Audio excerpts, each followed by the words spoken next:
The Church's Masculinity Problem, April 1st, 2024.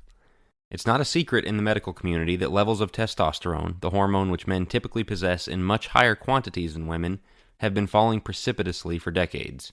A Forbes article detailing the issue put it bluntly with this headline: "You're not the man your father was." We don't really even know what it means to be a man, and even if we did, we might be physiologically incapable of doing so. Not only is the church not really addressing the issue, we're actively making it worse. The church is racked with misconceptions about masculinity which are keeping us from facing the problem. First, there's a widespread yet unspoken belief that naturally feminine qualities are Christ-like qualities, and naturally masculine qualities are un-Christ-like. Don't take my word for it. In his book Why Men Hate Going to Church, David Murrow shares how he has given thousands of Christians 2 lists of characteristics and asked which is more Christ-like. Over 90% choose list B, comprising qualities like community, nurturing, and cooperating, over list A, competence, success, proving oneself, etc. Not knowing that the lists are nothing more than a collection of predominantly female values and predominantly male values taken from Men Are From Mars and Women Are From Venus by John Gray. There is little to no place for the God-given masculine drive in modern Christianity. In fact, it's often looked at as sinful. Boys are essentially seen as ill-behaving girls, leading to efforts to discipline or even medicate their energy out of them. But God gave us these qualities for a reason, and our insistence on reining them in is harming the church, the home, and the society. Second, many operate under the assumption that baptism and sanctification change our nature. The Gnosticism that plagued the early church never really went away. It just resurfaces in different arguments over time. Plenty of people still believe the unbiblical concept physical bad, spiritual good. Because of this, some teach that in Christ our masculinity and femininity are done away with, and as we reach maturity in Christ, the two really can't be told apart. Based on a bad reading of Galatians 3:28, one of Think Deeper podcast's top 5 most misused verses, that road pretty clearly leads to the egalitarian elimination of all gender roles. But the claim just couldn't be more wrong. Jesus sanctifies our nature, but he doesn't abolish it. The creation and its order were very good, and they are being made very good again. Testosterone and estrogen don't disappear at your baptism.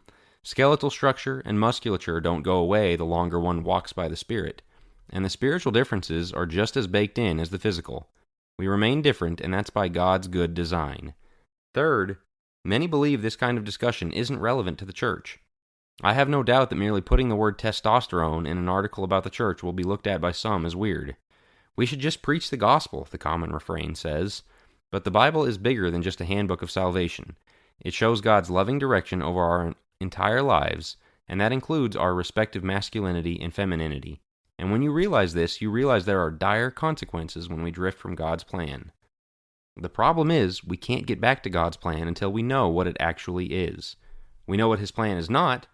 God's plan for masculinity is certainly not some fake manliness signified by chauvinism, bullheadedness, and lack of self-discipline. But since we don't know the genuine article, we lump in these negative qualities with the positive and throw out the baby with the proverbial bathwater.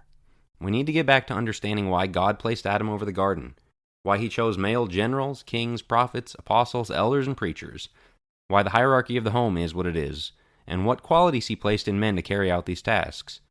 When we do, we'll see things like drive, firmness, and grit that, when coupled with godly love and wisdom, can carry out these tasks with grace. Without them, though, all kinds of issues arise. The depression and overall aimlessness so often seen in young men today has strong ties to our inability to help them become men. As we've bottled up the passion and drive God placed in Adam to carry out the dominion mandate, and replaced it with porn, drugs, video games, and junk food, it should not surprise us that so many end up in their parents' basements unhappy and with little to offer. The home fails when men are taught to submit rather than lead. Happy wife, happy life, and yes, dear are phrases every young groom is jokingly told to learn, thus emasculating his leadership from day one. The godly man has to lead and make the tough but correct decisions, even if his wife and kids might not like it. In the church, this crisis of missing masculinity has tremendous consequences, particularly on 2 fronts. First, it takes strength to say the kinds of things Elijah, Nathan, Jeremiah, and John the Baptist were told to say. It takes the kind of not cowed by others' opinions disagreeableness typically associated with masculinity. Without sufficient testosterone in church leadership, we'll lack the ability to preach the hard things the congregation needs to hear or to confront those who need to be confronted. Second, fighting wolves is not for the faint of heart.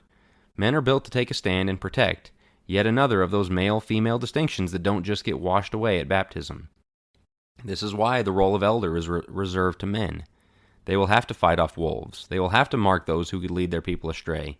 This is difficult and quite uncomfortable, but someone has to do it. That's the kind of role men are made for. We need gentleness, but we don't need softness. The two couldn't be more different. It's not about constantly looking for tables to flip and money changers to drive out. It's about having the ability to do so when it's needed. And a testosterone bankrupt church won't have that ability. So we need to start rebuilding those qualities in our men. One of the best things Christian men can do to make a difference is to take up this task today. This starts with prayer and the Word, of course, as God shows us what men are to be. But it manifests in our lives by taking on difficult tasks, having a sense of conquest and adventure in the realms God has placed us in, and developing a brotherhood with men who will push us and keep us accountable. It also means putting in the physical work to start rebuilding testosterone levels. Things like lifting weights, losing fat, getting sun, and especially staying a mile away from porn. Work hard, lead your home, serve the church, bless your community, determined to fulfill your God-given design as a man. The effects on your life, your home, your church, and the world around you will be incalculable. For more, check out Think Deeper podcast and this week's episode on the feminized church.